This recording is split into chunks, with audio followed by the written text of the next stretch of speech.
Queridos amigos, queridas amigas, os nossos cumprimentos, nossos votos cordiais de paz, o nosso júbilo por estar aqui de regresso a essa casa abençoada. A princípio, cumprimentar o nosso Luciano, que é o intermediário, o porta-voz da casa, na formulação dos convites que nos são endereçados, e em nome de quem eu também saúdo e cumprimento todo o corpo de trabalhadores dessa instituição. Gostaria de cumprimentar minha amiga Patrícia Lins, oradora espírita, agradecer pela oportunidade. Para mim é uma grata satisfação e uma honra estar dividindo o trabalho com ela e me iluminando, aprendendo com seu discurso, seu verbo inspirado. Mencionar e cumprimentar o meu amigo Péricles aqui, que em nome do Raciocínios Espíritas, dedicado sempre conosco, nos ajuda nesse trabalho, que é um trabalho muito sutil e difícil, de filmagem, de registro, de produção de conteúdo, a fim de que a gente possa disponibilizar trabalhos como esse e não ficarem mais tarde no esquecimento, para que outros corações, inclusive nesse momento mais do que nunca, em função do que está acontecendo em cenário nacional, fazendo com que algumas pessoas ficassem impedidas de aqui permanecerem, de aqui se locomoverem, a fim de que possa ser socializada a mensagem do Evangelho, ainda que os mensageiros sejam instrumentos enferrujados, pelo menos falo por mim mesmo, e que, de alguma forma, a mensagem espiritual da doutrina consoladora possa chegar a mais corações. O intuito do Raciocínios Espíritas, depois eu vou até compartilhar com o nosso Luciano o cartãozinho com as informações do canal, para quem quiser e ainda não conhecer, o Raciocínios Espíritas, que tem a ação gratuita e desinteressada de produzir conteúdo livre e acessível, né? Sem nenhum interesse senão dessa natureza, não apenas nosso, mas também de outros colaboradores e outros companheiros, a fim de que esse material possa ser disponibilizado. Gostaria, então, antes de começar, falar, portanto, da minha alegria, da minha ufonia de estar aqui e dizer que esse é um tema desafiante. Esse é um tema desafiante. E enquanto a nossa Patrícia falava, eu tentava, de alguma forma, raciocinar e fazer uma espécie de entrelaçamento da abordagem dela com a nossa abordagem. Porque a nossa abordagem é uma abordagem que a gente pode considerar a abordagem principal ou uma das principais que dizem respeito ao desdobramento da doutrina espírita por excelência. Dizemos isso e explicamos o que é que isso quer dizer. Allan Kardec tem um texto na conclusão de O Livro dos Espíritos que, traduzindo para a nossa linguagem, colocando de uma maneira a mais simples possível, ele vai dizer de uma forma ou de outra que o Espiritismo tem consequências. E o Espiritismo tendo consequências, tem consequências muito importantes. E por mais incrível que possa parecer, as consequências do Espiritismo é a parte mais importante do próprio Espiritismo. E o nosso tema tem a ver com as consequências do Espiritismo. Por que nós dizemos isso? Porque o Espiritismo, na definição kardeciana, é uma ciência que estuda os espíritos, a sua origem e a relação que os espíritos mantêm com o mundo corporal. A natureza dos espíritos, a realidade do mundo espiritual e as suas relações conosco, o mundo corpóreo. Essa é a definição para a ciência, a filosofia espírita. A partir daí, o Espiritismo desdobra em aspectos científicos, que é o caráter da investigação, mediunidade, fenômenos, experimentação, confirmação da imortalidade da alma através dos espíritos que se comunicam em nossas sessões. Tem o aspecto filosófico. Qual é o aspecto filosófico do Espiritismo? Tentar fazer a gente pensar, refletir a respeito da vida, de como nós estamos, aonde nós nos situamos, o que é que nós fazemos aqui nesse mundo, de onde viemos, para onde vamos, o que é que precisamos fazer para sermos felizes, reencarnação, evolução espiritual, os aspectos que dizem respeito à nossa capacidade de raciocinar, de pensar, que Kardec vai dizer, esse aspecto é inclusive mais importante do que o aspecto científico. Porque esse aspecto é que sustenta a força das ideias é que vai fazer o Espiritismo sobreviver, diz ele nesse trecho famoso de O Livro dos Espíritos. Mas não para por aí.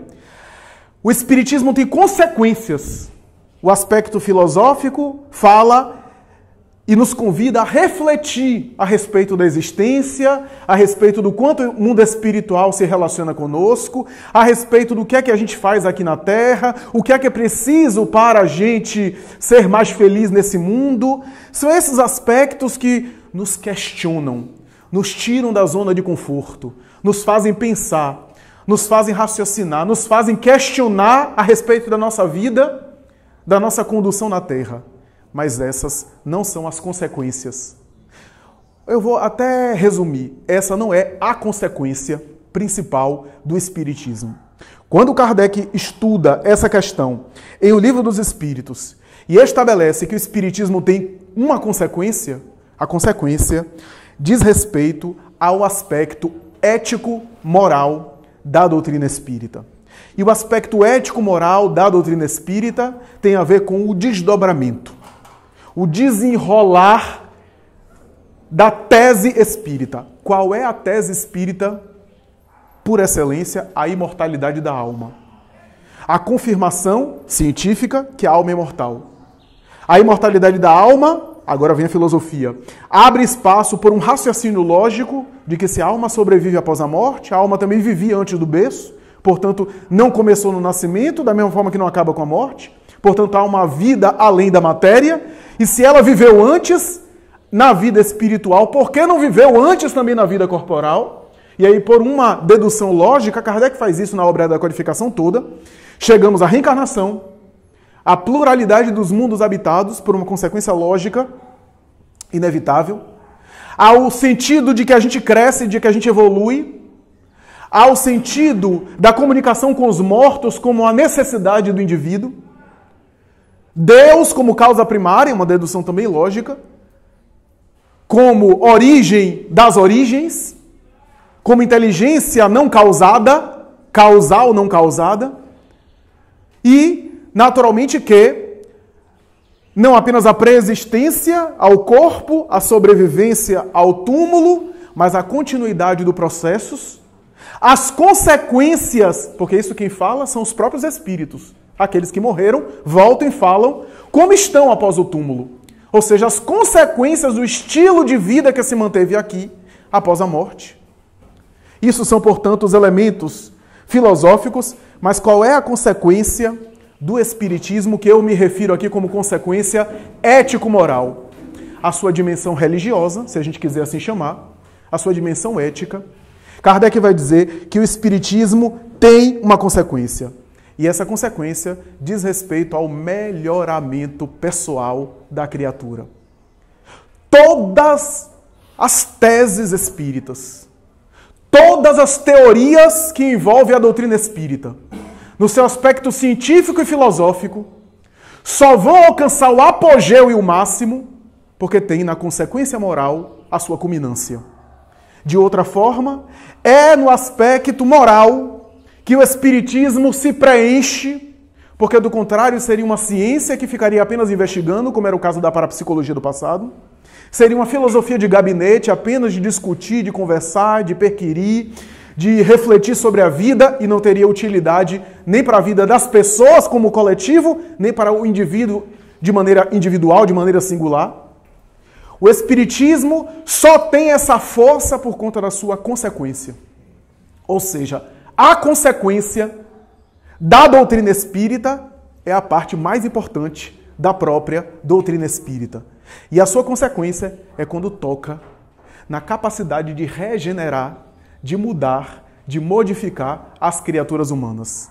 Conhece-se, dizia Nietzsche, e olha que Nietzsche era considerado filósofo pessimista. Aqui para nós, para o indivíduo ser filósofo e considerado filósofo pessimista, deve ter feito um esforço danado. Porque filósofo já é conhecido por ser pessimista, por olhar o mundo de uma maneira assim, amarga, porque no seu ponto de vista ele tem um olhar mais profundo do ser humano e menos romântico.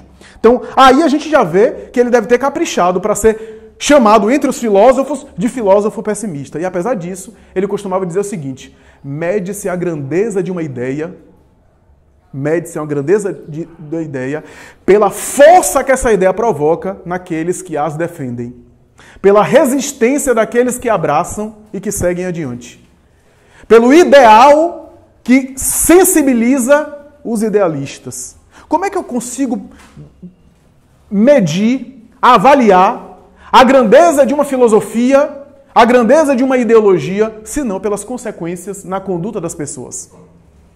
É por essa razão que o Espiritismo tem, nas suas consequências, o seu apogeu. Ou, na sua consequência ético-moral, o seu apogeu. E é por essa razão que nós iremos aqui concentrar em nosso tema a respeito disso. O nosso tema está diretamente relacionado com a consequência maior do Espiritismo. Eu diria mais, o nosso tema é a consequência principal do Espiritismo. Por isso, em um texto famoso de A Gênese, Kardec, depois de elucidar o caráter da doutrina espírita, aquele capítulo famoso de A Gênese, caráter da revelação espírita, ele vai dizer o seguinte: se a prova da imortalidade da alma é coisa de toda religião, mas o Espiritismo demonstra através da mediunidade, através do transe. Se a prova da imortalidade da alma, se a confirmação de que o espírito sobrevive, se a ideia da reencarnação, se a possibilidade de confabular com chamados mortos constantemente não torna a pessoa um pouco melhor, menos materialista, menos egoísta, de que serve todas essas ideias? Ele estava se referindo a essa consequência. O Espiritismo, portanto, na sua consequência, diz respeito ao melhoramento moral do indivíduo, do homem, do ser humano. É no melhoramento moral que o indivíduo, que o Espiritismo tem a sua substância, que de alguma forma é aí que o Espiritismo resgata a doutrina cristã original.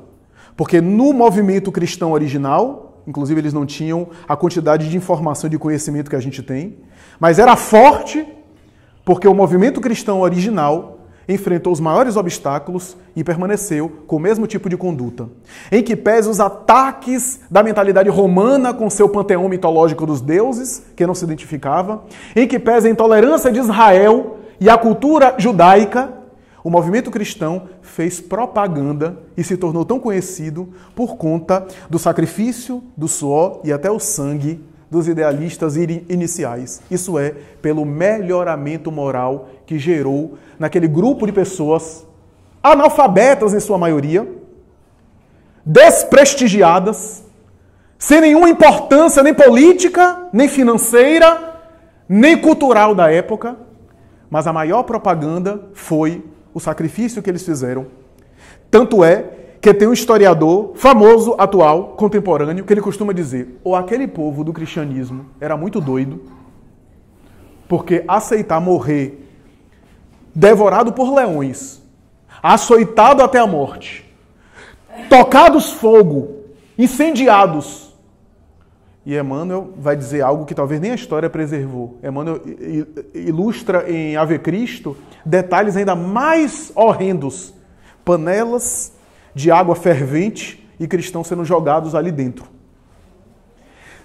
E aí esse historiador diz assim: eu não sou religioso. Então, ou esse povo era muito doido para aceitar morrer assim, apenas por causa de uma crença, apenas entre aspas, por causa de uma crença, ou o que eles vivenciaram e o que eles sentiram, tocaram, foi tão forte que a vida deles era menos importante do que aquele ideal.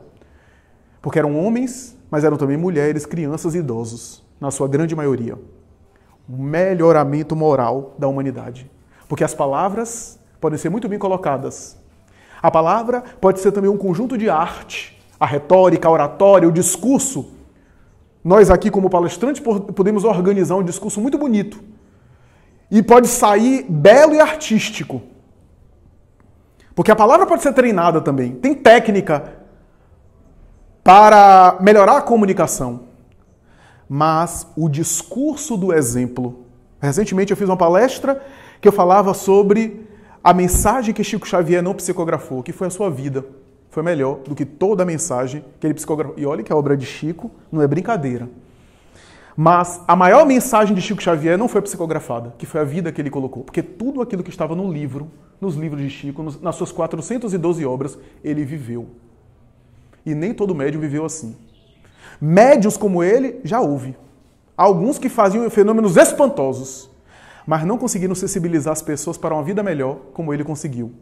Porque a sua mediunidade foi iluminada com o exemplo cristão e com a dedicação, o devotamento, a gentileza, a capacidade de renunciar às aparências, de ser o mais discreto possível, de se evadir aos louros, e olha que ele era muito aplaudido, a capacidade de abdicar das menores coisas e de se dedicar ao próximo.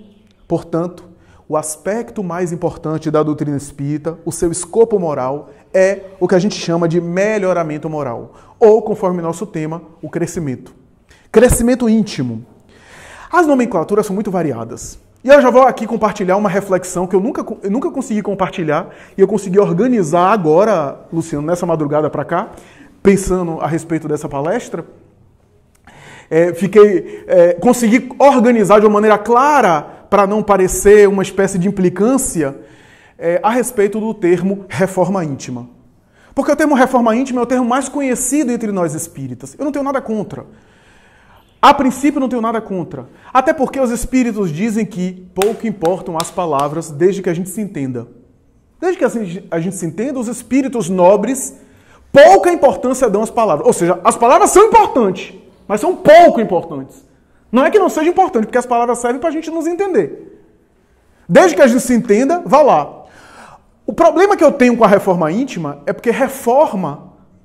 Quando a gente vai fazer uma reforma, eu não sou engenheiro, tem um engenheiro aqui, e deve ter talvez alguém aí que saiba melhor do que eu, mas o engenheiro estruturalista, engenheiro civil, quando faz a reforma, tá certo, ele olha aquilo que precisa ser reformado, que precisa de reparo, ou que precisa de um acabamento melhor, e que começa a empreender. Até aí tudo bem, ótimo. É a mesma coisa que a gente faz intimamente na reforma que a gente faz no nosso mundo interior.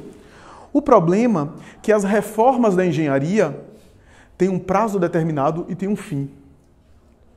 E se a gente trouxer ao pé da letra, a gente acha o seguinte, que a gente está numa maratona de Olimpíada, onde em algum momento a gente vai acabar a nossa reforma íntima.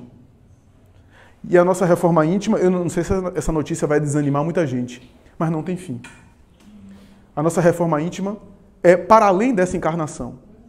Ou, se a gente quiser, pensando num projeto assim grandioso de iluminação nessa, é para toda essa encarnação, no mínimo. Para não dizer que tem mais. Por quê? Porque só quem está fora da reforma íntima é a divindade. Porque Deus não muda, é imutável. Qualquer outra criatura está sempre mudando.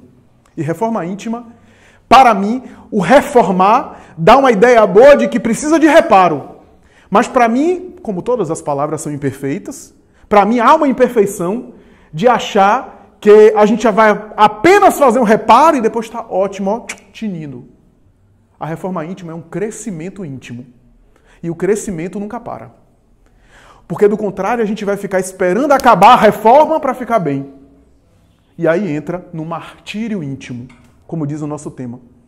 E nós vemos hoje, eu já falei isso, algures, nós vemos isso muito frequentemente, pessoas transformando a reforma íntima em uma tortura íntima, em um martírio íntimo, se neurotizando, ficando com sentimento de culpa, se autoconfliteando, se autobombardeando, somatizando, adoecendo.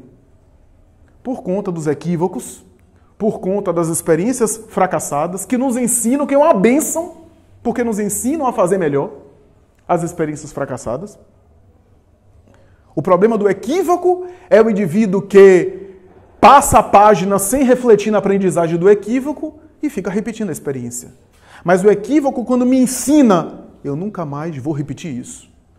O arrependimento saudável é uma bênção na vida e na trajetória de todo espírito. Então a primeira coisa que a gente precisa entender é que a reforma íntima é um processo que vai levar a viagem toda da encarnação. Então, se você fizer da sua reforma íntima um campeonato, uma quebra de braço, você vai ter uma vida desgraçada. Você vai passar a vida inteira quebrando o braço com você mesmo. Se torturando, se martirizando para chegar, Deus sabe lá onde. Porque não é para onde você vai chegar, mas o quanto você vai conseguir sentir e se desenvolver internamente. Não é um campeonato de quantidade de coisas que você faz, mas o quanto você aprende com a experiência. Não tem a ver com quantidade matemática de cesta básica que você dá. De doação. Não que a cesta básica, que o serviço social não sejam ótimos. É ótima experiência, a gente vai explicar isso. Mas não é o quanto você faz, mas o quanto você consegue sentir com aquilo que você faz. O quanto você cresce como pessoa fazendo aquilo que você faz. É essa a ideia do crescimento. Para não se transformar, porque se você transformar a reforma moral, por isso que eu prefiro melhoramento moral, crescimento moral, Kardec usou transformação moral. A expressão transformação moral também é uma expressão interessante que Kardec coloca, porque diz respeito ao seguinte: eu estava numa vida mundana, eu me transformei. Mas não entender essa transformação moral como sendo assim, pô, ainda não consegui transformar, eu tenho que transformar. E aí a gente fica estabelecendo uma meta específica de transformação, que não é um ponto para onde chegar, mas é uma escada que a gente sempre sobe. Então a gente não pode desprezar os degraus iniciais, porque são esses degraus iniciais que vão me levar a degraus mais além. Porque senão a gente vai estabelecer uma transformação moral, que é uma espécie de prova do Enem. E não é isso que é a transformação moral. Não é essa experiência. Então, desde que a gente entenda o que é reforma íntima, a gente pode usar reforma íntima. Transformação moral, superação, né? Melhoramento moral, crescimento moral. Eu acho a expressão crescimento moral, melhoramento moral, expressões muito interessantes para dar uma ideia melhor de que essas coisas não têm fim. Que a gente vai sempre estar aprendendo. Que a gente sempre vai estar progredindo. E a depender das nossas escolhas, a gente acelera mais. A gente evolui mais, a gente amplia mais, a gente aproveita mais da experiência e extrai melhor aquilo que a gente passa. Como diz Emmanuel, uma bela mensagem para o Chico: em qualquer lugar que você esteja, qualquer lugar, você pode estar no leito de uma cama, você tem grande oportunidade de evoluir, se você souber observar o que está à sua volta. Se você souber observar o que está à sua volta e a experiência que a vida está lhe dando, você tem uma ótima oportunidade para evoluir. Porque a gente acha que vai evoluir apenas, como foi falado aqui, apenas na casa espírita. Quando a gente estiver dando passo nos outros, aí eu estou evoluindo. Não. A evolução está no trabalho profissional, na convivência com a família, nos desafios. A casa espírita é até para a gente buscar força, se fortalecer. Porque a gente evolui mais nas experiências que tiram a gente da zona de conforto, como foi falado aqui. Pelos relacionamentos que, por exemplo, nos provocam aquilo que a gente tem. Não numa causa masoquista de gostar de sobreviver, de buscar relacionamentos conturbados, quando a gente tem a opção de escolher. As resistências são individuais, como nossa amiga falou. Mas é importante saber tirar o melhor de cada experiência da vida. De cada situação da existência, porque é isso que vai fazer a gente crescer. É isso que vai fazer a gente evoluir e não transformar esse crescimento numa espécie de martírio, de adoecimento, onde a gente não vai sair do lugar. Porque se a gente ficar apenas contabilizando os erros que a gente tem e as imperfeições que a gente possui, não que a gente não tenha que ter a coragem de olhar para as nossas sombras, porque só se liberta das sombras quem olha para elas. Quem acha que já está iluminado, não olha para a escuridão que ainda carrega. É necessário ter a coragem de olhar para o nosso lado negativo.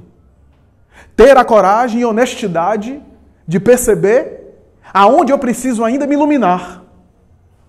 Mas se eu ficar contabilizando e me atormentando com isso, além de não resolver nada, de não dar um passo na frente da evolução, além disso, eu vou tornar uma vida minha sem qualidade nenhuma, sem sabor. Uma vida angustiada. Pense na reforma íntima como uma caminhada. Você despertou para a reforma íntima, mas você já estava caminhando. Você já estava numa viagem. Você não vai parar de caminhar. Eu paro agora, eu vou fazer a reforma íntima, depois eu continuo caminhando. Se você fizer isso, você não vai mais caminhar. Porque é a caminhada que vai lhe ajudar a se reformar. É a caminhada que vai lhe ajudar a crescer. É durante a caminhada que você vai se desenvolver. Então, o crescimento moral não é eu parar, vou crescer para depois caminhar. Porque se você fizer isso, a coisa não vai ser boa. É provável que você fique esperando se melhorar para depois caminhar. E a verdade é que o ideal é você caminhar para esperar se melhorar. A ideia é oposta. Eu quero dizer com isso que isso tem a ver com aquilo que Kardec estabeleceu no Livro dos Espíritos, chamado Lei de Progresso. E a Lei de Progresso é uma lei do universo. Portanto, nós estamos permeados e mergulhados nessa lei. Mesmo que não queiramos, e estamos submetidos a essa lei. Há um provérbio árabe que diz: ninguém pode deter o amanhecer. E é verdade. Então, tudo evolui. Tudo evolui pela força das coisas, tudo evolui sutilmente, da vida tecnológica, da experiência social, dos relacionamentos que a gente estabelece, da compreensão científica de mundo e, acima de tudo, os sentimentos que a gente tem também evoluem.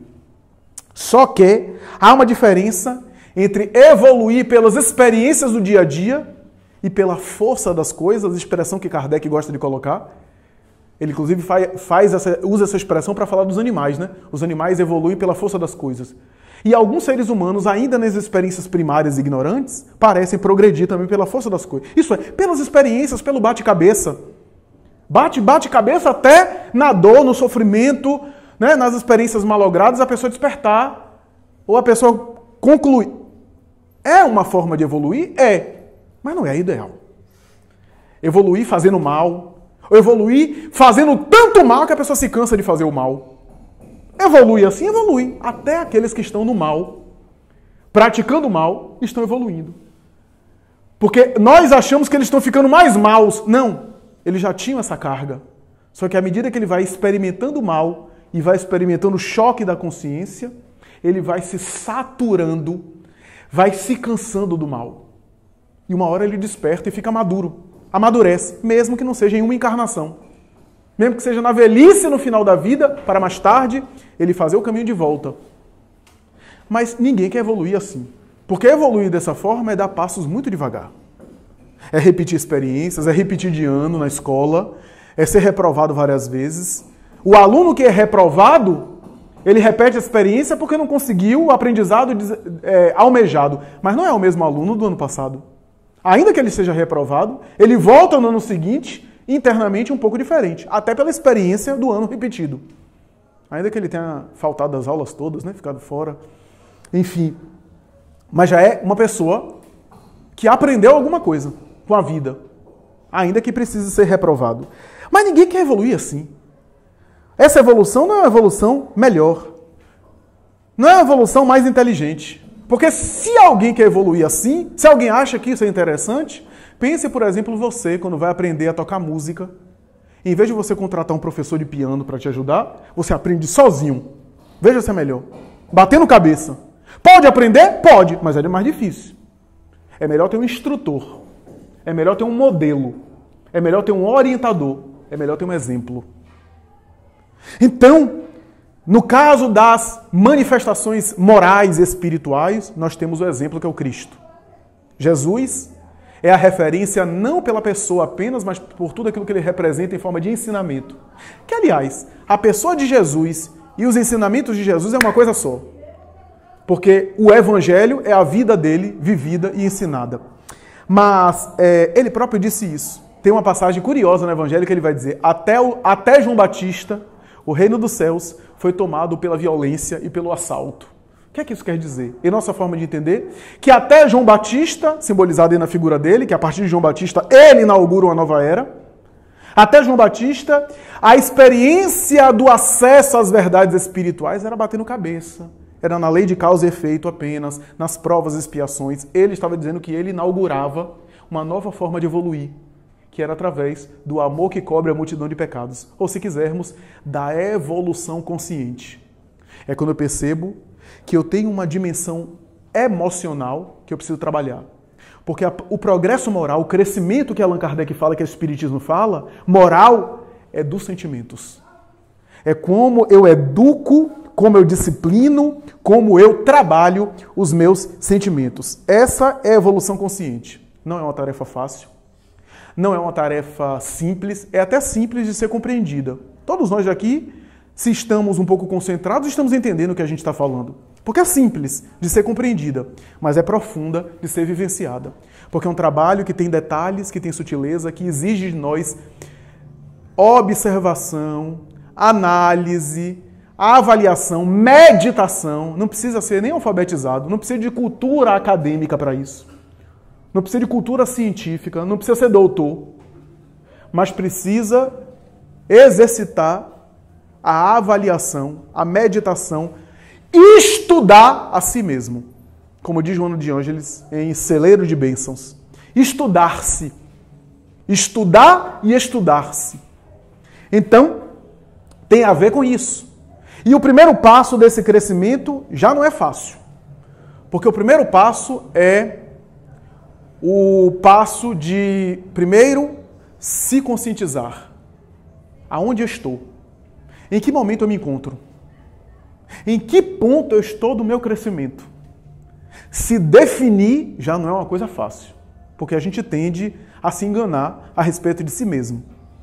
Então, essa autodefinição tem uma história muito engraçada atribuída a Lao Tse, o pensador chinês, contada em um livro de Carlos Pastorino, que, segundo a tradição chinesa, Lao Tse dormiu e sonhou que era uma borboleta. Ao acordar, ele ficou perguntando se ele era um homem que tinha sonhado que era uma borboleta ou se ele era uma borboleta que estava sonhando que era homem. Ora bem, é uma história engraçada, mas há uma metáfora nessa história. Qual é a minha natureza? A minha natureza é ainda humana, que rasteja, ou eu já consigo dar asas à borboleta, isso é, aos voos para além da matéria, espiritualmente falando, e na metáfora da emancipação da alma, né? Ou seja, do desprendimento um pouco em relação ao mundo material. Essa é a metáfora da cena de Lao Tse. Então, o primeiro momento do crescimento é o seguinte: em que momento eu estou? De onde é que eu saí? Não para me deprimir, para me atormentar. Até porque, de onde eu saí não vai definir para onde eu vou. Tudo depende de como eu vou focalizar agora a minha vida e para onde eu vou. Mas é importante saber em que ponto eu estou. Em que nível eu me encontro. Quais são as minhas características. As minhas virtudes, os meus talentos e também os meus vícios. O meu lado que precisa ser trabalhado. Eu preciso ter a coragem de me enfrentar e saber quem eu sou. Fazer perguntas, como diz Santo Agostinho em O Livro dos Espíritos, questão famosa, 919, quando ele vai fazer: não desistais de formular perguntas a respeito de si mesmo. E em alguma dúvida, se coloque no lugar de outra pessoa. Isso é, saia um pouco de você e observe a você mesmo. Ou então imagine que o que você está fazendo, outra pessoa fazendo, como é que você ia achar?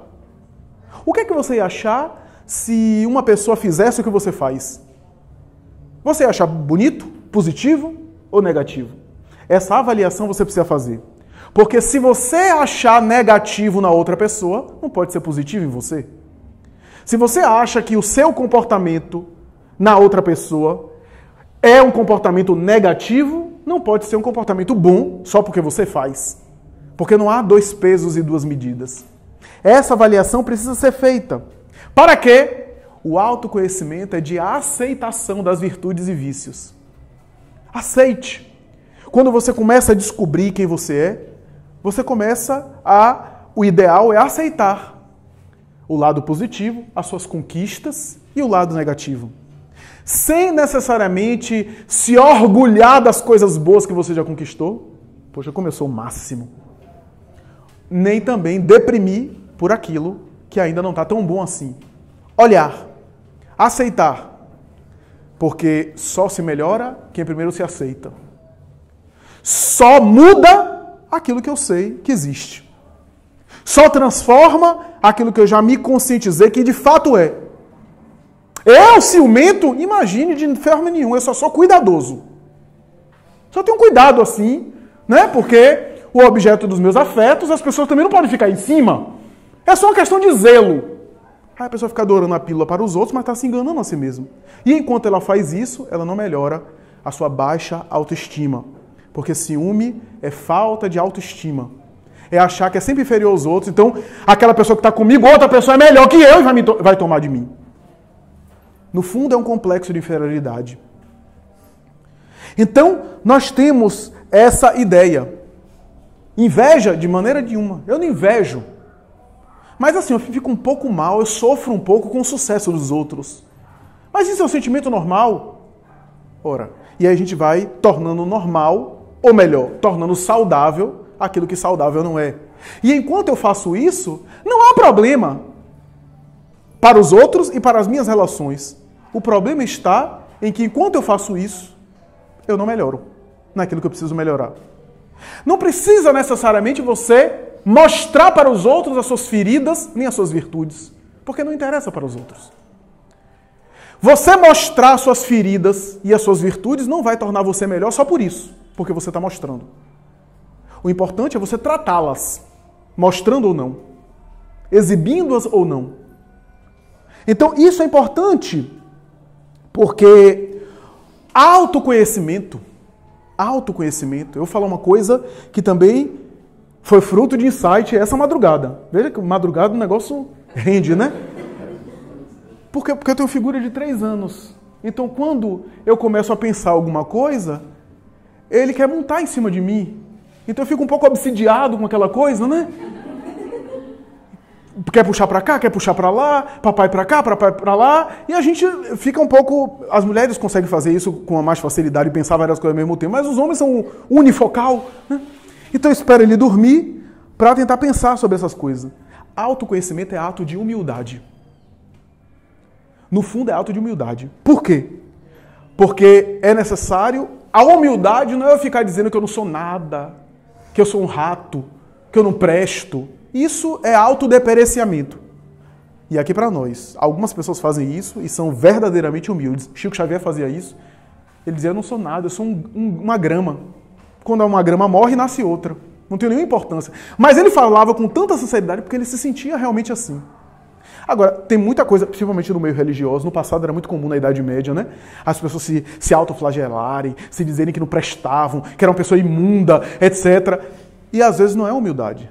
Às vezes é uma forma de hipocrisia e uma forma de exibir uma humildade que não tem, que no fundo é uma exibição do ego. Como dizia Chico Xavier, né? Tinha uma pessoa que se autodepreciava tanto no grupo espírita da prece, que Arnaldo Rocha dizia, Chico, você viu como ele é humilde? Ele dizia, meu filho, ele tem muito orgulho de ser humilde. Então tinha a vaidade de exibir uma humildade que não tinha. Então muito cuidado com o orgulho da humildade. A humildade verdadeira é autoconhecimento. A humildade verdadeira é eu ter a coragem de aceitar, de se conscientizar, de assumir os meus defeitos, aonde eu estou. Reconhecer as minhas imperfeições. Isso é um ato de coragem e humildade. Por isso que, veja que eu estou falando do primeiro item apenas, que já é difícil. Porque o primeiro item é autoconhecimento. Eu preciso me conhecer para me melhorar. Mas se eu me conhecer apenas, não quer dizer que eu já me melhorei. Eu posso me conhecer e não mudar. É essencial se conhecer para mudar, mas não é suficiente. Então, o primeiro passo. E o primeiro passo é um ato de humildade. Por isso, quando Jesus falava de humildade, ele também falava de autoconhecimento. Eu vejo muita gente dizendo assim, Jesus não falava de autoconhecimento. Eu tenho um colega nosso do Raciocínios Espíritas que de vez em quando me faz uma pergunta dessa. Jesus não falava de autoconhecimento. Não tem isso. E Buda fala de autoconhecimento e de interiorização. E aí eu respondo, insight meu também, eu respondo o seguinte, sabe onde é que está o autoconhecimento no Evangelho de Jesus? Bem-aventurados os pobres pelo Espírito. Ali está o autoconhecimento. A primeira bem-aventurança. Olha só, não é coincidência. O primeiro passo da reforma íntima é o autoconhecimento. A primeira bem-aventurança, pobreza de espírito. Ou seja, a pobreza de espírito tem a ver com a humildade espiritual. Não é a humildade material. Porque tem gente que está no meio da rua, mendigo, não tem onde cair morto, porque não tem onde cair vivo, porque cair morto, cair em qualquer lugar. E vá falar com ele, é um poço de arrogância, é uma vaidade, um orgulho. Então, a humildade não quer dizer a pessoa ser pobre ou ser rica. Tem pessoas orgulhosas e presunçosas na riqueza e tem pessoas orgulhosas na pobreza. É humildade espiritual e não humildade material. É a pessoa ser humilde espiritualmente. Essa modéstia, essa humildade verdadeira. Então, a humildade de espírito é autoconhecimento. Por isso que é o primeiro. Por quê o primeiro? Porque sem essa primeira experiência eu não consigo o resto. Se eu nem reconheço quem eu sou, como é que eu vou me melhorar? Como é que eu melhoro uma coisa que eu acho que não precisa melhorar, que já está boa? Quem é que vai mexer no time que ganha? No time que está ganhando? Então, meus amigos, é essa a ideia. Sigmund Freud, o pai da psicanálise, falava sobre o narcisismo, um dos temas básicos da psicanálise, recorrendo ao mito de Narciso, da velha tragédia e mitologia grega, a velha história dos mitólogos do passado de Narciso, que é não apenas uma planta, que, aliás, segundo a história, foi a origem da personagem Narciso, que era tão belo, que ficou contemplando e embevecido pelo reflexo da sua imagem quando ele se viu no próprio rio, na própria água do rio, ficou tão admirado que ficou ali sem comer, segundo uns relatos, sem comer, foi perecendo, fascinado com a sua beleza e morreu. E a decomposição do seu cadáver gerou uma planta chamada Narciso, segundo a tradição. Segundo outra, ele se afogou no rio porque ficou tão embevecido que acabou caindo e ficou embriagado com sua beleza que morreu. E há uma tradição que diz que as ninfas, quando passaram por aquela região, ao se aproximarem do rio, perguntaram para as águas do rio: e aí, Narciso, era bonito mesmo? Era belo? E as águas responderam: não, era uma época fantástica, até as águas falavam. Não sabemos. Não sabemos. Como não sabemos? Ele diz a tradição que ele ficou aqui contemplando vocês, olhando para o reflexo que vocês irradiavam da figura dele. A gente não prestou atenção, porque enquanto ele nos olhava, a gente ficava embevecida, se olhando através do reflexo dos olhos dele. Ou seja, a água também era narcisista. Ficou fascinada com a própria imagem. Sigmund Freud vai dizer que o narcisismo talvez seja a característica mais estrutural da criatura. Está tão presente na criatura humana, está tão forte, tão enraizado na criatura humana, que é difícil retirar. A ponto de Freud era pessimista. E Freud costumava especular, seguir, a ponto de Freud e os psicanalistas mais tarde perguntar: será que existe vida humana sem narcisismo? Sem vaidade? Porque até o nosso afeto é um afeto que a gente leva um pouco do nosso ego, um pouco do nosso interesse. Né? Até as nossas manifestações, tanto é que ele falava que a dor da morte de alguém, Freud era pessimista, viu gente? A dor da morte de alguém era uma dor da ferida narcísica. Não era uma preocupação com o outro que se foi. Era uma mágoa de: agora que você se foi, olha o que você fez comigo. Depois que você se foi, você me feriu. Porque ao sair de cena, você me deixou angustiado com a falta do objeto afetivo que a sua relação comigo me proporcionava. Eu não vou exagerar e dizer que todas as relações são assim, mas em alguma medida, em algumas relações são assim. Então, há uma ferida narcísica, né? E a psicanálise coloca muito isso. Allan Kardec, antes de Freud, havia chegado à mesma questão com um termo mais fácil. Kardec vai dizer que o orgulho é aquilo que a criatura humana tem mais forte. Orgulho é egoísmo. O egoísmo é a chaga. O egoísmo vai ser a manifestação do indivíduo com relação à matéria. O orgulho é o sentimento por detrás do egoísmo. Ele fala isso. Na raiz do egoísmo, que é a causa de todos os males, há um sentimento de muita importância que o indivíduo dá à própria personalidade. Ou seja, orgulho e egoísmo são lados de uma mesma moeda. Não entenda aqui na doutrina espírita egoísmo como apenas ter apego ao objeto material. Isso daí é o mais infantil, é o mais simples. O egoísmo tem a ver com a identificação que o espírito tem com a própria identidade e com a própria matéria. Por isso que todos nós temos em maior ou menor grau essa noção do ego. Então, o apego ao objeto... Joana de Anjos tem uma mensagem que vai dizer o seguinte: o apego que você tem a objeto é apenas o lado mais simples de apegos mais profundos. Quando você se desapegar dos objetos, você vai perceber que por trás dos apegos dos objetos havia apegos muito mais importantes, que são os apegos às paixões que você tinha para cultivar os objetos. Então, o problema maior não é o apego aos objetos, mas o apego às paixões que estão por detrás dos objetos. Então, por isso, nós dizemos que por detrás de todas essas manifestações há um sentimento narcisista, egóico, ou, se a gente quiser, na tese de Allan Kardec é muito mais clara, um sentimento de orgulho, um sentimento de superimportância, um sentimento distorcido. E esse sentimento distorcido é que dificulta o autoconhecimento. Porque eu sempre tenho uma percepção negativa, ou melhor, alterada de mim mesmo. Eu sempre tenho uma percepção que não é de acordo. Porque humildade também é ter a ciência da minha medida, do meu valor. Nem mais nem menos. Um pianista, se chegar aqui para tocar piano, ele vai chegar aqui e vai dizer, eu não, quem sou eu? Sou tão humilde que vou tocar mal. Vou tocar bem ruim, porque eu sou humilde. Não, o pianista humilde é que chega aqui, toca maravilhosamente, e ele acha que tocar nesse nível, que tocar de maneira excelente, é natural. É ele conseguir fazer as coisas por excelência, fazer no nível de excelência e achar natural. Então, essa é a humildade. Não é fazer as coisas ruins para dizer que é humilde. É fazer as coisas perfeitas, ou se aperfeiçoar, fazer as coisas cada vez melhor e não se afetar com isso. Então, é essa a ideia aqui do orgulho. Porque o orgulho mascara muita coisa. O orgulho faz a gente se achar mais do que a gente é, portanto, merecedor de melhor tratamento. E se a pessoa não nos tratar dessa forma, a gente já fica magoado. O orgulhoso se magoa muito facilmente. É uma pessoa frágil. É uma pessoa que vive inflado, vive inchando. Qualquer coisa que a gente fala para ela, ela explode.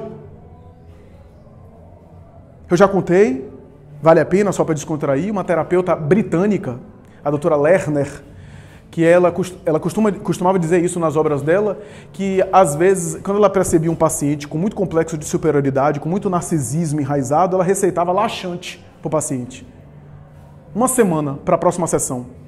Porque depois de uma semana, a pessoa com uma boa diarreia perde toda a dignidade. Perde toda a dignidade. Na semana seguinte, a pessoa vinha humilde pedindo bênção a cachorro. Porque a pessoa vê como é frágil. Qualquer coisa desarranja o trato intestinal. Um mosquito da dengue deixa a gente dengoso. Então, nós percebemos o quanto a gente é frágil em determinados aspectos e como nós somos resistentes e fortes em outros aspectos. Só que essa percepção que a gente tem de nós mesmos distorcida, faz com que a gente acabe afetando nossos relacionamentos. Meu Deus, como as pessoas são difíceis de conviver. Como essas pessoas são problemáticas. Eu sou tão fácil de conviver. Todo mundo acha isso de si, né? Que é muito fácil de conviver. Eu sou uma pessoa tão agradável de conviver. Só que a gente não sabe quanta gente nos tolera pedindo a Deus misericórdia. Orando todo dia e vindo tomar passe. E tolera a gente nem tem ideia do como nós somos difíceis para algumas pessoas. Como a gente dá trabalho para algumas pessoas. A gente nem tem ideia disso. Como nós somos tolerados. Como nós somos compreendidos. Como nós exigimos a paciência dos outros. Porque imperfeitamente, mesmo fazendo o bem, a gente faz o bem de maneira imperfeita. Mesmo amando alguém, a gente ama de maneira imperfeita, com as nossas imperfeições. E é por isso que mesmo no amor, a gente se fere. A gente se agride, a gente atrita. O problema do narcisismo, como diz Emmanuel, uma bela mensagem, não é eu perceber que eu sou o máximo. Isso é menos importante. O problema do narcisismo é que eu não percebo o outro. Eu estou tão cheio de mim que eu não vejo nenhum outro. Ou quando eu vejo, o outro tem que ser o espelho de mim mesmo. É aquela colocação de Caetano Veloso, né? Narciso acha feio que não é espelho. Porque o narciso olha para os outros e busca espelho. Então, quando a gente é imbuído desse narcisismo, eu amo alguém. Sabe por quê? Porque a pessoa é igualzinha a mim. Olha como pensa direitinho comigo. É só a pessoa mudar, até mudar para melhor. A pessoa até melhora, eu já me decepciono. Porque já não pensa igual a mim. O que significa dizer que, às vezes, até você se melhorando na reforma íntima, vai ter gente que não vai gostar tanto de você assim. E às vezes é gente próxima a você. Por quê? Porque não vai se identificar mais com você. Poxa, você antes sentava, tomava todas comigo, agora está diferente. Então, a falta de identificação, de conexão. Porque nós projetamos o nosso ego na pessoa. No fundo, às vezes a gente nem está gostando da pessoa, mas está gostando do nosso ego que projeta nele aquilo que nos satisfaz, que nos agrada. Aquilo que a gente imagina que a pessoa deve ser. E nem é. Porque eu não consigo, a pessoa tem que ser aquilo que eu não consigo ser. Né? Então, é essa a ideia. O outro tem que ser extensão de mim mesmo. Tem que ser uma consequência de mim mesmo. E aí eu tenho percepção distorcida. Eu me acho sempre o máximo. Eu me acho sempre melhor. Eu sempre exijo, eu sempre espero algo a mais para mim. Então, essa é uma percepção que dificulta muito o nosso melhoramento. Uma das maiores dificuldades da maioria dos terapeutas, quem disse isso foi Irving Yalom, notável terapeuta daquele livro famoso, Quando Nietzsche Chorou, e outros. Ele disse que a maior dificuldade que ele tem, e essa é a dificuldade da maioria dos terapeutas, é quando ele recebe um paciente que acha que tudo que acontece na vida do sujeito é de fora para dentro. Porque quando você vive isso, quando o indivíduo acha que as coisas que acontecem ao seu redor não tem nenhuma contribuição interna dele, ele é vítima. Não tem nada o que fazer, não tem nada o que mudar. Ele é vítima do destino, as coisas que estão castigando ele. Então o que é que ele tem para mudar? Se na verdade ele não está fazendo nada demais. Ele não está contribuindo com essa realidade em nada. Essa é a maior dificuldade. Allan Kardec costuma dizer, na obra básica, que existe uma natureza animal sobre a natureza espiritual do homem. Uma natureza animal que predomina. Essa natureza animal é que origina o orgulho e o egoísmo. Porque vem de experiências anteriores, são manifestações da natureza, portanto não são ruins, são adequadas, mas são adequadas a determinada faixa. Quando a gente supera essa faixa, já fica inadequado. É que nem você agora, adulta, querendo ter a mesma conduta de um menino de 3 anos. Na criança de 3 anos, é normal, é esperado. Numa pessoa de 30, já fica feio. Então, o espírito também tem uma infância. E há determinadas manifestações do espírito instintivas no passado que eram essenciais até para ele sobreviver, para ele manter a espécie, para ele conservar a espécie. O instinto de conservação da vida, prender-se à matéria para proteger a espécie. À medida que o raciocínio foi desenvolvendo, foi desabrochando, foi projetando luz, o discernimento moral, o discernimento ético, como diz Allan Kardec. Por isso que Kardec vai dizer que o progresso intelectual produz o progresso moral. Muita gente não entende isso, né? Não é o progresso intelectual de ser inteligente, de fazer faculdade e pós-graduação, não é isso. O progresso intelectual, na obra da doutrina espírita, é o discernimento. Eu preciso despertar o raciocínio para o discernimento para depois fazer. Certa vez um companheiro nosso do movimento espírita criticou o raciocínio dos espíritas e fez uma crítica. É um companheiro e uma pessoa muito dedicada, uma pessoa inclusive admirável no movimento espírita, mas ele criticou dizendo assim, eles aí só são raciocínios. Não é mais nada do que raciocínios. Sem entender que a expressão raciocínios espíritas é uma expressão que não é presunçosa. Porque eu não tenho o poder de colocar sentimento no outro. A proposta do espiritismo é provocar o raciocínio, você refletir, para que você possa fazer a sua caminhada. O espiritismo não faz assim e você já tem todo o amor cristão, já desenvolveu todos os sentimentos. Ninguém tem essa presunção de eu aqui, com essa palestra, conseguir fazer todo mundo sentir de maneira diferente. A gente produz reflexão, mas conquista emocional é de cada um, é intransferível. Então ele, sem o saber, ele estava criticando uma coisa, com todo o respeito que merece, de maneira ignorante. Porque não estava percebendo que essa é uma expressão modéstia de dizer que o nosso intuito não é de mudar ao passe de mágica, porque a gente não tem esse poder na vida das pessoas, mas é produzir raciocínios, porque são os raciocínios que vão gerar e projetar luz, projetar discernimento para que a pessoa possa aplicar, porque sentimentos é resultado de esforço. Ninguém consegue ter sentimentos senão depois de exercitá-los.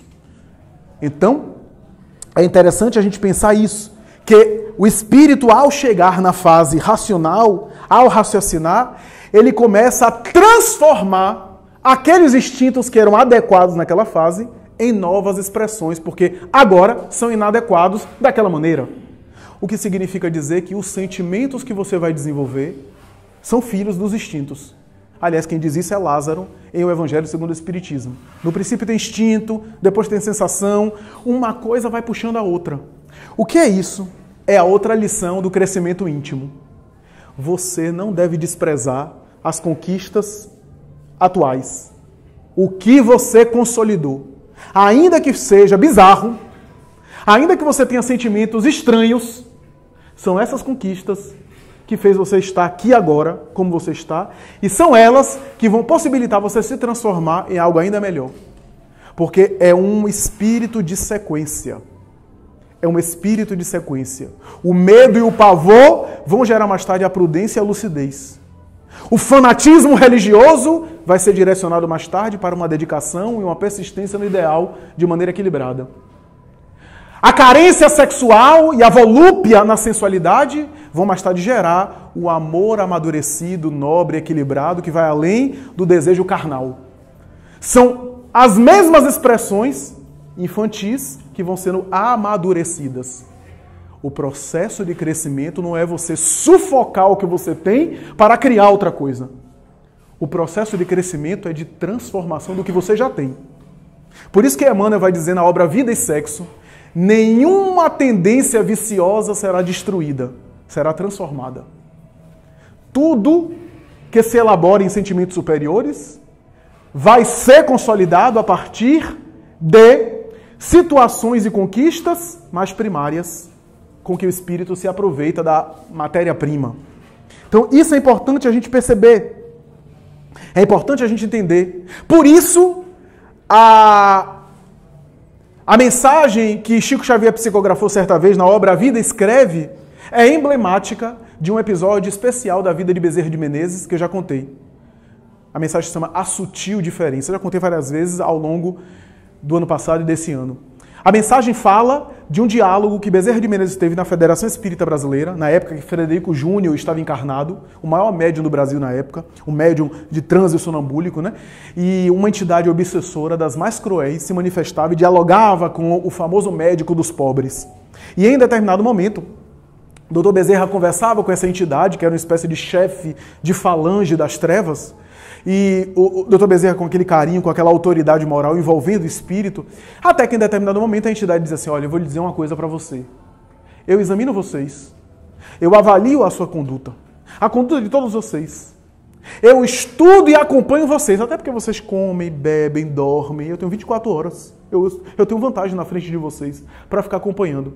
E eu quero dizer uma coisa para vocês. Eu não vejo diferença de vocês para mim. Vocês têm vícios, têm imperfeições, têm problemas, têm conflitos. Eu também tenho. Então qual é a diferença? Por que essa doutrinação toda para o meu lado? Por que essa conversa aqui para mim? Que caso é esse que vocês estão criando? Se vocês estão iguais a mim. Têm os mesmos problemas e os mesmos defeitos. E Bezerra de Menezes, inspirado, né? Inspirado pelo mundo espiritual superior, disse assim: eu concordo com você. Eu concordo totalmente com você. Nós somos iguais. Nós temos as mesmas questões, os mesmos desafios, por isso estamos irmanados numa mesma humanidade. Sabe por quê, meu amigo?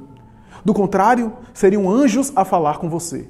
Mas se os anjos estivessem aqui falando com você, você também não se identificaria com os anjos, porque eles estariam tão distantes de você que você não ia compreender os anjos.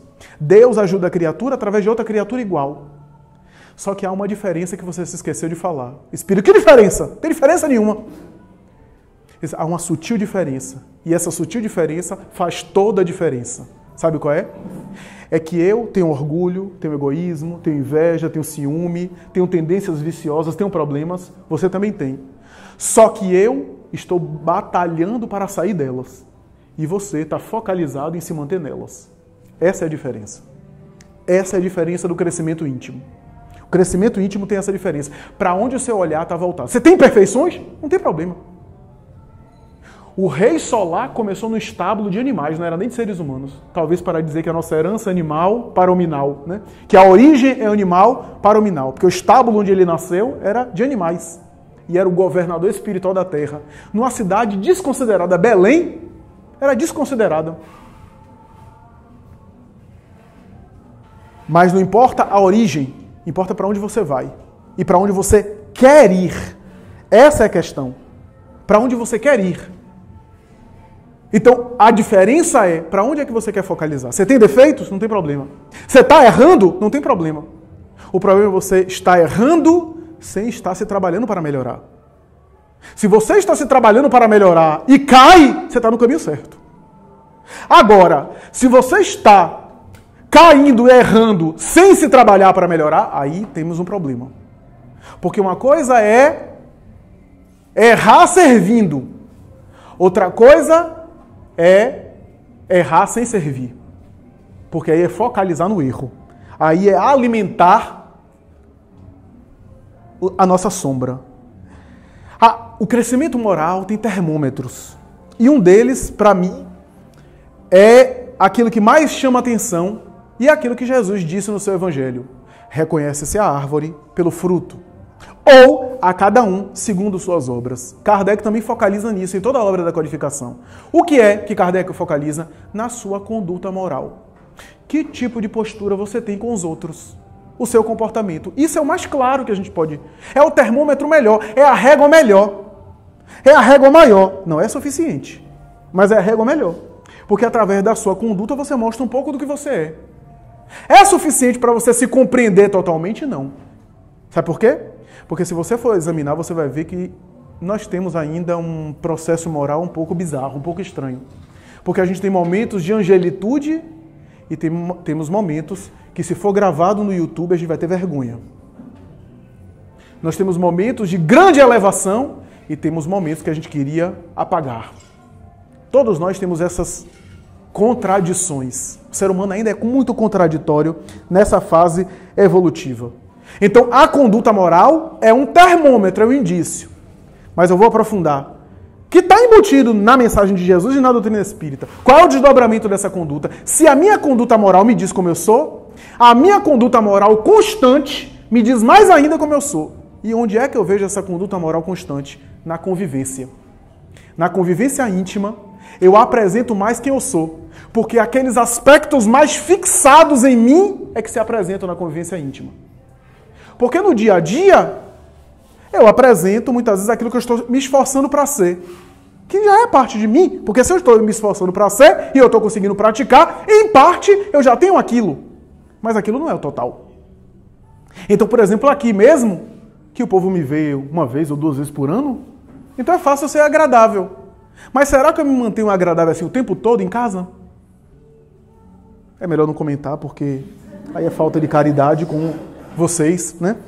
E é por isso que há também uma espécie de ocultação da minha realidade, da nossa realidade espiritual toda através do corpo. Ninguém sabe qual é a evolução espiritual do outro, só olhando assim, batendo o olho. Que bom que não sabe. Graças a Deus. Que o corpo nos vela enquanto estamos na matéria. Até para a gente ter liberdade. Já pensou se a gente olhasse o quanto de luz e de sombra os outros têm e o quanto as pessoas olharem? Meu Deus, ia ser um negócio de bullying toda hora, um rindo da cara do outro. Olha quanta luz você tem, olha quanta luz você não tem. Desencarnados não, isso se irradia, porque é o encontro com a verdade. Enquanto estamos encarnados, a nossa potencialidade de luz e de sombra não está visível assim facilmente para os outros. E que é bom que não esteja, para a gente ter espontaneidade, livre-arbítrio para agir. Mas a verdade é que na convivência, nos relacionamentos, a gente mostra o nível moral em que a gente está. Por que eu estou falando isso, meus amigos? Não é para mostrar para os outros.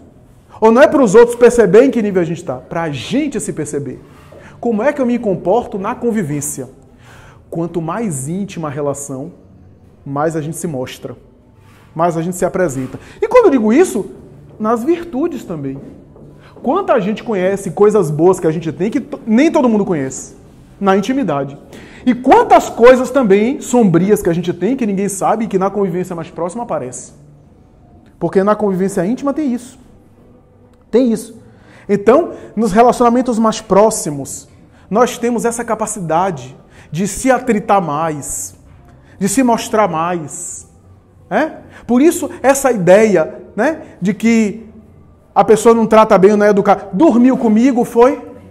Quer dizer, a gente já está dizendo que os relacionamentos conjugais, os cônjuges não se falam. Dormem de cara feia. Viram as costas um para o outro. Já está embutido que na relação conjugal, como nas relações em geral mais íntimas, mais próximas, as pessoas se atritam demais. Olha como a gente tem essa noção.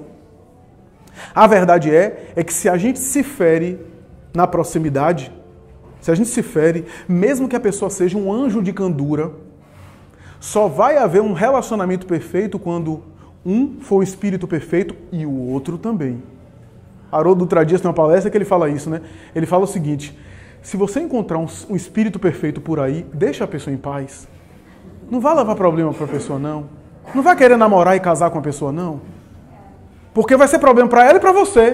Porque para você também, porque quando você estiver com ela, só você erra. Só você tem problema, só você se irrita. Só você agride. E a pessoa sempre em paz. Olha que problema. Então, o problema é esse narcisismo. A gente quer que o outro seja igual a gente, mesmo que seja para baixo. Mesmo que seja para baixo, a gente quer alguém igual a gente, para satisfazer as nossas paixões. Agora, aqui para nós, como isso é irracional? Já pensou se você sair daqui e todo mundo fosse igual a você? Já pensou? Você chega no posto de gasolina... Posto de gasolina, não.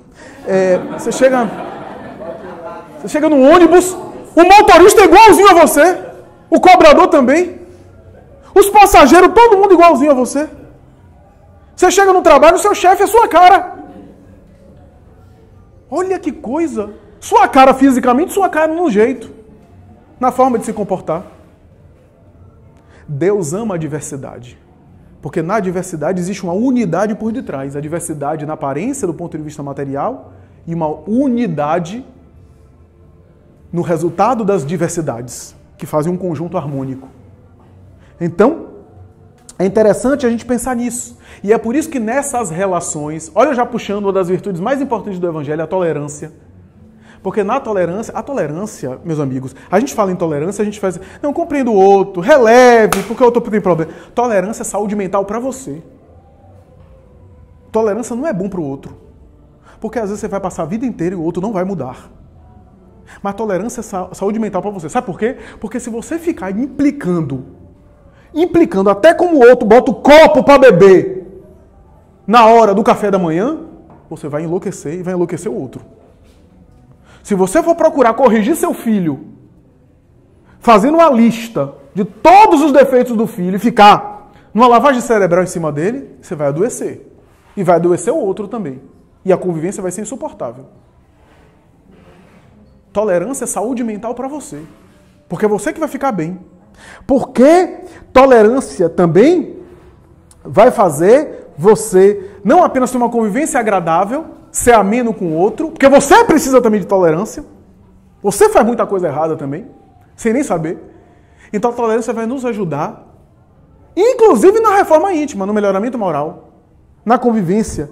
Mas também a tolerância te ajuda a você ficar atento à sua reforma íntima e não sair de você para ficar atento à reforma íntima dos outros. Toda vez que você cai na intolerância, você sai do contato de você com você mesmo para ficar sendo fiscal da vida do outro. Para ficar se importando com o melhoramento do outro. E toda vez que você sair disso, você faz isso, você se desconecta de você mesmo. Você para de buscar a sua autoiluminação para se preocupar com a iluminação alheia.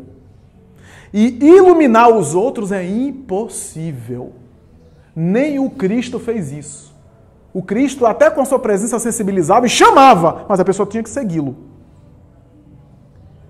Então é perda de tempo, de saúde, ficar tentando... Eu vejo pessoas, até no espiritismo, morrendo, adoecendo, porque quer mudar o marido, quer que o marido frequente o centro espírita, quer que o marido frequente as reuniões, quer que o filho vá para a evangelização, morre de infarto, tem problema de saúde e o familiar fica aí, ótimo, porque não quer mudar. A nossa proposta não é mudar os outros pela violência, é dar o nosso exemplo. Até porque se a gente está nessa correria muito de mudar os outros, é porque a coisa não é boa para a gente quer empurrar o outro goela abaixo. Porque quando uma coisa é muito boa, faz bem para a gente. E o outro percebe, pô, não quer me mudar, fico até curioso com esse negócio, nunca quis me catequizar de nada. Eu até uma propaganda melhor. Eu vejo que os problemas que os espíritas estamos tendo na família é por causa disso. Por causa de inabilidade nossa de espíritas, que quer doutrinar o familiar na base da violência. Falta de habilidade de lidar com isso. Então é importante a gente pensar nesse sentido para a gente não sair do próprio crescimento. E aí há um outro aspecto da intolerância, sabe o que é? Quando você é muito intolerante, você fica fixado nas imperfeições dos outros. O que é que vai acontecer? No mínimo, você vai ter uma depressão. Eu vejo pessoas muito intolerantes caindo em depressão. Tenho visto isso ultimamente de maneira bastante frequente. Por quê? Porque à medida que você fica intolerante, você fica quase que assim, com o radar, atraindo o que está de errado. Sabe aquela mania de perfeição? de olhar o olho clínico no defeito, então o copo não está metade cheio, está metade vazio. O nosso olhar é sempre para o vazio, sempre para o que falta. Esse olhar clínico para o defeito, alheio, não próprio, vai fazer com que a gente atraia as imperfeições para a gente. André Luiz tem uma mensagem que não me sai da cabeça, se não me falha a memória, é no livro Sinal Verde, que ele vai dizer muito cuidado em mergulhar demais nas imperfeições do próximo. Porque você tem um risco de mergulhar demais e daqui a pouco você está fazendo as mesmas coisas que você viu dos outros. Mergulhar demais nas sombras alheias, cuidado, porque você pode mergulhar tanto que daqui a pouco você está fazendo justamente aquilo que você critica. Frequentemente, diz ele, as criaturas caem no mesmo erro que condena. Então, tenhamos calma. Não desprezemos o valor do minuto, do momento de reformarmos-nos, de nos melhorarmos, de crescermos interiormente. Como diz uma bela mensagem, em um dia você pode fazer muita coisa. Não despreze no crescimento interior o valor de um dia. Não despreze, porque um dia pode ser muito precioso, pode ser um divisor de águas. Mas também não espere que um dia você vai fazer tudo. Não espere que em um dia você vai conseguir a iluminação de um momento para o outro. Nem despreze o valor daquele momento, nem também superestime aquele momento, porque ninguém se ilumina de um dia para o outro. É um processo de hábitos, de condicionamento. José Raul Teixeira, o orador espírita, certa vez comentou, eu nunca me esqueci, que depois de mais de 20 anos na causa espírita, na época ainda jovem, ele diz que reincidiu num equívoco, reproduziu uma coisa que ele não gostaria de ter reproduzido. E ele ficou muito aborrecido, muito chateado. O guia espiritual, Camilo, que é o seu mentor espiritual, apareceu e disse, meu filho, não se afadigue tanto, não se exalte tanto, não se agaste tanto. Tenha também um pouco de paciência com você mesmo. Não é ter tolerância no sentido de conivência com o erro. Foi um erro? Foi. Mas também não fixe demais na imperfeição. Sabe por quê? Se você passar uma encarnação inteira lutando para melhorar nessa imperfeição e conseguir só em uma imperfeição, você conseguiu uma grande vitória. Sabe por quê? Depois dessa encarnação, nunca mais você vai ter aquela imperfeição. Porque uma vez modificada, uma vez construído outro hábito, é para o espírito imortal. É para a eternidade. Então vale a pena. Porque ele começou a pensar, será que vale a pena eu lutar tanto? E daqui a pouco eu me vejo cometendo o mesmo equívoco que há 20 anos eu cometia.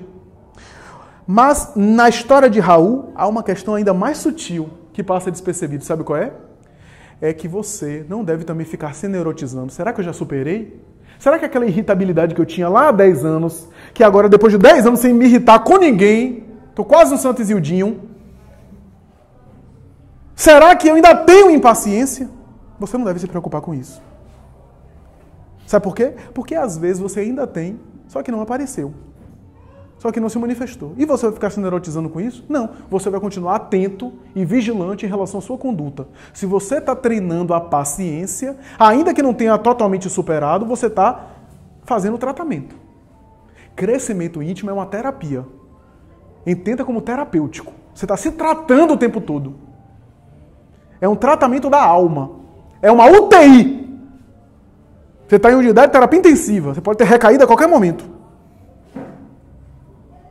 Então, se preocupar com a sua conduta. A sua postura está sendo adequada? Você está agindo com paciência, com compreensão, com tolerância? Então você está exercitando as virtudes. Se você ainda tem elas no seu mundo íntimo, nem sempre você pode saber, pelo menos assim de maneira pontual. Tem um caso célebre de uma obra de André Luiz, se não me engano, Sexo e Obsessão, de um trabalhador no mundo espiritual, mais de 20 anos, mentor espiritual de um grupo, até que ele viu o cunhado dele, o genro dele. A esposa ficou muito doente, paciente terminal. A enfermeira, que era uma amiga da família, começou a tomar conta dela. Ela era amiga do casal, amiga de longas datas, e começou a namorar com ele. Ele, pai da doente, mentor espiritual, pai da doente, no além, se desequilibrou. Olha, 20 anos no mundo espiritual, dedicado ao bem, ajudando pessoas, se desequilibrou. Viu o genro assim, com a filha que nem nem morreu ainda, e ele ia, cuidava da esposa, da filha dele, né, do espírito, depois ia para outro quarto namorar com a amiga. Era um homem honrado aqui para nós, só que tinha algumas características ainda humanas, ainda terrenas demais. Não era um homem santificado, era um homem que cumpria os seus deveres, mas tinha seus defeitos, seus problemas. E aí, ele pegou o GPS do além um dia.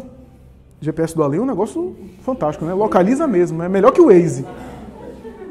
E aí, ele foi buscar o genro. Estava numa casa, uma boate, assim, bem animada, para não dizer o que estava acontecendo na casa, né? Striptease, etc. E quando ele chegou nessa boate, ele viu o genro, assim, muito animado, divertido, assim, no mínimo com duas mulheres, assim, uma do lado da outra.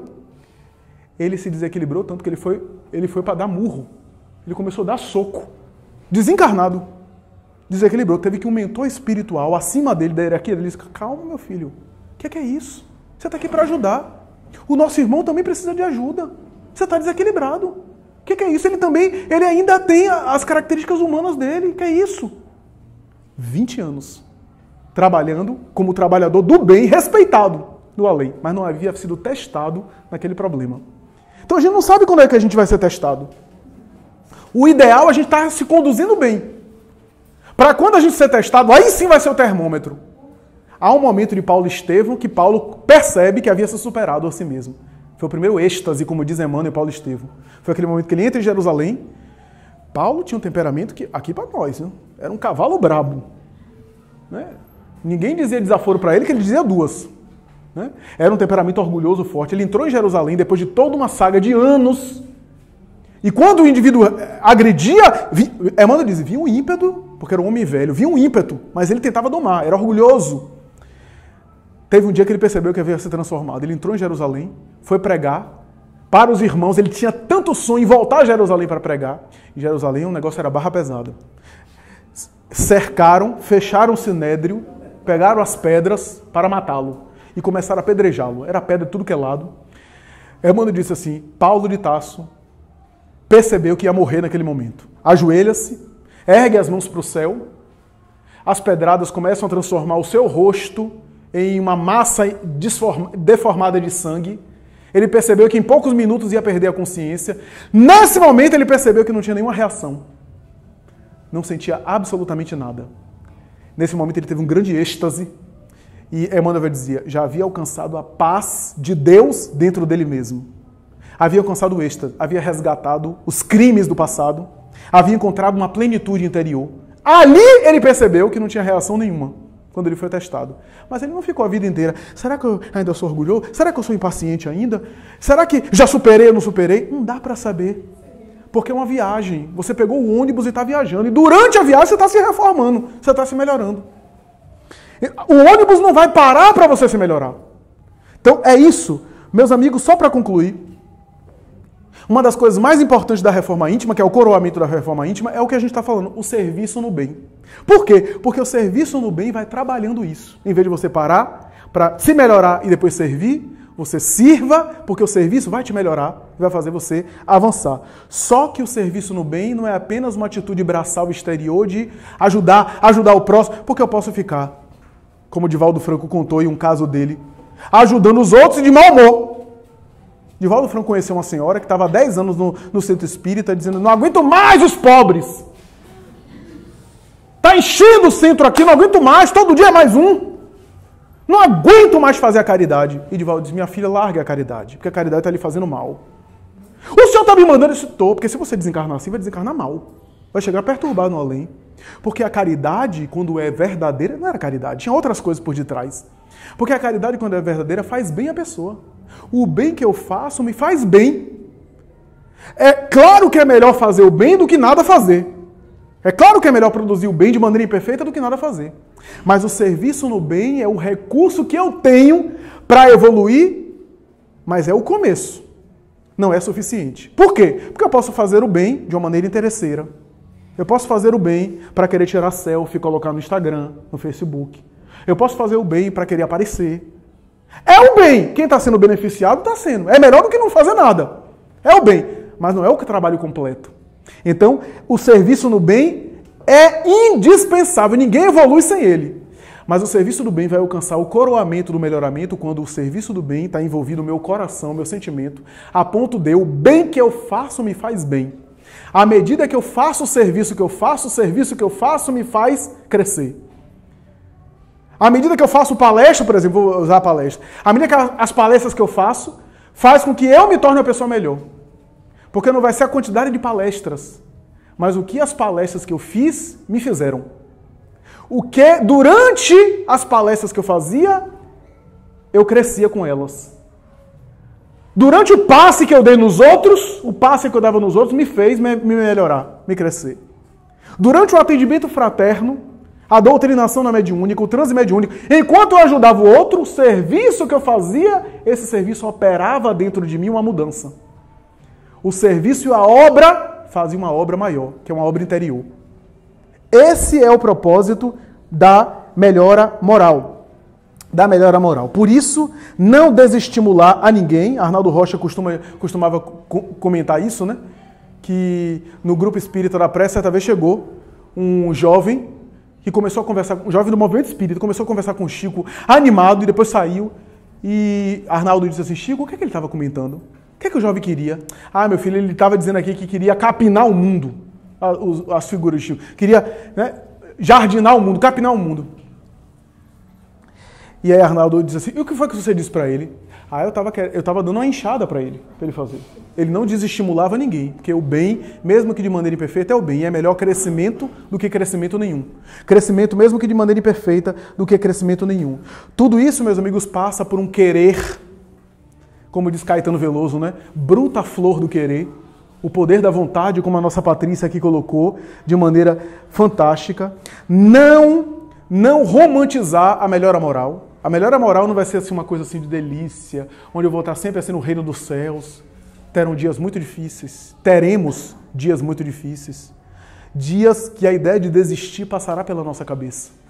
A tentação de abandonar tudo vai passar pela nossa cabeça. O problema é o que a gente faz com a tentação de abandonar. Como é que a gente lida com isso? Mas a ideia passará. Não romantizar. Eu me lembro certa vez que, ainda no início da trajetória espírita, uma pessoa se animou muito com o meu discurso e se aproximou de nós, né? Já tivemos no Raciocínio Espírita muita gente assim, que se anima, depois de uma semana, é muito trabalhoso, não deixa pra lá. Vou pular o carnaval que é melhor. Mas assim, eu me lembro, não tinha nem Raciocínios Espíritas, não tinha grupo nenhum. Eu me lembro que essa pessoa, eu fazia inclusive uma mediúnica na Suburbana, no Centro Espírita Cristianismo Rede Vivo, em plataforma. E eu me recordo que essa pessoa, ela se empolgou muito, era da Juventude Espírita do Centro, e disse: eu quero participar. Eu participava, numa época, num trabalho de doação de alimentos na Cidade Baixa, ali num grupo ligado ao Centro Espírita Paulo Estevão, né, liderado por alguns companheiros nossos. Eu estava à frente do grupo, eu era trabalhador convencional, e ela se animou tanto, ele disse: não, vamos incluir você no trabalho, etc. E ela começou a gostar, etc. Disse: não, mas eu quero colaborar mais. Muito empolgada. No início a gente fica todo empolgado. Depois a gente começa a dizer... No início a gente acha todo mundo, os colegas do centro, né, Vinícius? Todo mundo um anjo assim, meu Deus, eu tô no paraíso. Depois, quando a gente começa a passar o tempo e a gente vê os anjos com quem a gente está convivendo, mas faz parte aí do processo. E aí ela começou a ficar muito empolgada e começou a nos acompanhar, tanto em palestra e como no trabalho lá do serviço social. E eu me lembro que um dia nós estávamos numa caravana, eu e um colega nosso, orador espírita, que ia fazer a Semana Espírita de Catu. Ele foi conosco, o nosso carro e o carro do nosso amigo, né? Ela inclusive foi no carro do nosso amigo, e chegando lá, ela sempre se solicitava, né, para ajudar, etc. Eu disse: eu estou de acordo que você colabore com a gente, desde que você respeite o bom tom da doutrina espírita e esteja de acordo com as regras da nossa proposta, do nosso labor. E chegando lá, ela disse para mim: Flávio, eu não vou voltar não, eu vou ficar aqui. Eu disse: mas você não vai voltar para Salvador? Não, eu conheci uma pessoa. Eu disse: Não, eu conheci uma pessoa e eu acho que é a pessoa que... Ela vinha de relacionamentos desastrosos na área da afetividade, né? e entrou na causa espírita para tentar apaziguar um pouco o coração, mas não havia o ideal verdadeiro, não havia o desejo de se melhorar. Era uma forma assim de, eu estou deprimida, eu vou me confortar um pouco e de repente se eu fizer alguma coisa, Deus vai me recompensar com um outro namorado. Era essa mais ou menos a ideia. E aí ela encontrou uma pessoa. Ele disse, você conhece esse sujeito?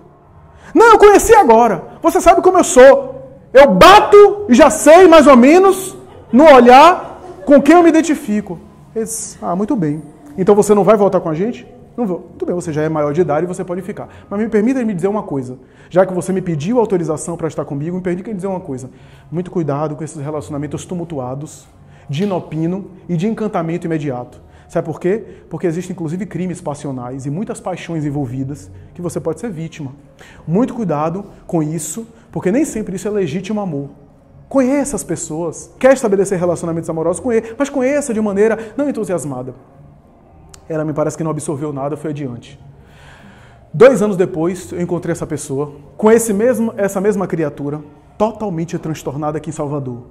E mais tarde, quando já formado em psicologia, visitando a NUPSI, que fica ali em Itapuã, eu a encontrei internada, dependente química, porque o rapaz era traficante de drogas e levou-a à prostituição. Essa pessoa já desencarnou, assassinada.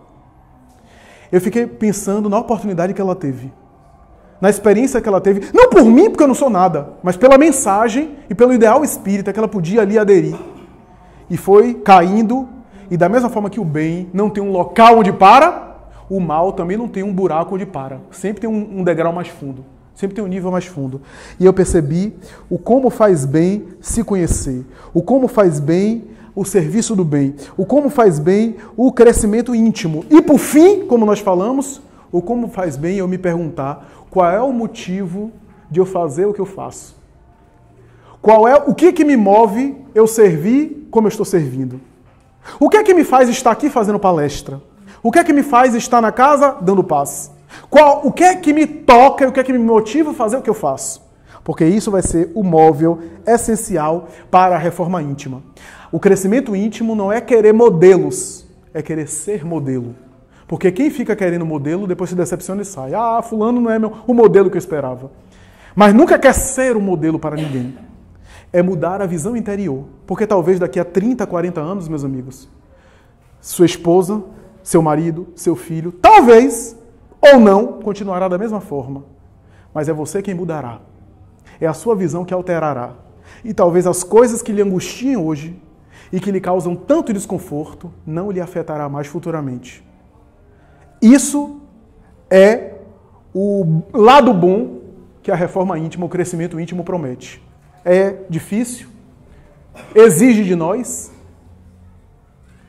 da nossa mudança, da nossa melhoria, mas tem esse lado, tem esse propósito, tem esse lado positivo de transformação que faz a criatura ser uma pessoa cada vez melhor, de bem consigo mesmo. De bem consigo mesmo. Não é autobiografia, mas rapidamente, só para concluir, eu já me encontrei algumas vezes com amigos meus da minha geração, de escola, de vestibular e de colegas de faculdade. Acabados! Alguns dependentes químicos, alguns com problema com álcool, alguns que viveram essa vida de bebida, mulheres, mulherada, farra, estão com sérios problemas financeiros. E eu fico, meu Deus, eu podia estar também nessa caminhada. Boa parte deles, com algumas exceções, um ou outro que virou pastor evangélico, homem de bem, está ali dedicado ao bem, pastor evangélico, religioso dedicado. Mas a maioria acabado, com problema de saúde, pelos excessos. E, meu Deus, como a doutrina espírita faz bem àquele que aproveita a mensagem de Jesus, que é plenitude para todos nós. Então, por isso, parabenizamos a casa, agradecemos a oportunidade e vamos agora para o momento de perguntas e respostas, com minha amiga Patrícia Lins.